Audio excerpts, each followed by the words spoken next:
हर दफ़ा हमारे यहाँ जो है ग्रेस की बॉल यूज़ होती रही है। कुछ प्लेयरों ने यहाँ पर ग्रेस की बॉलों से आउट किए हैं, मगर जब वो इंटरनेशनल लेवल पे जाते थे तो डिफरेंट बॉलें होती थी, उनसे बॉल वहाँ कंट्रोल नहीं होता था। तो इसलिए डोमेस्टिक में जो चीज़ें यूटिलाइज़ की जा रही हैं वही जो है आगे उनके लिए आगे इम्प्लीमेंट होनी चाहिए ताकि उनको फ़ायदा हो सके। कोकोबरा बॉल जो है वो उसका स्लाई सीम जो है वो बहुत थिक सी होती है और जब वो बॉल करते हैं तो रिवर्स ज़्यादा होता है वो बॉल। ये बॉल रिवर्स होने के लिए बड़ी मुफीद होती है, स्विंग होती है शुरू में, और जब 10 या 12 ओवर जब ये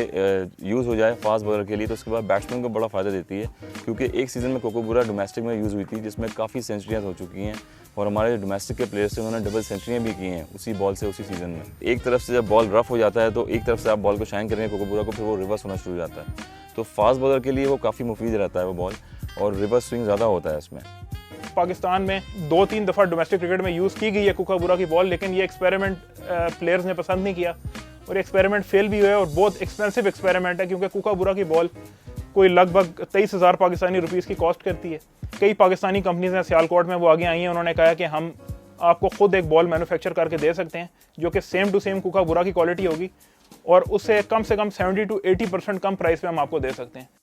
आई होप कि ये पीसीबी जो अभी नया बॉल जो स्ट्रक्चर है उसको चेंज भी किया हुआ है, 6 रीजन्स बनाई हुई हैं, और जो कोकोबरा बॉल आ रही है इससे बॉलर्स को और बैट्समैन को लंबी इनिंग्स खेलने का और बॉलर्स को जो है रिवर्स स्विंग करने का बड़ा फ़ायदा होगा आगे फ्यूचर में।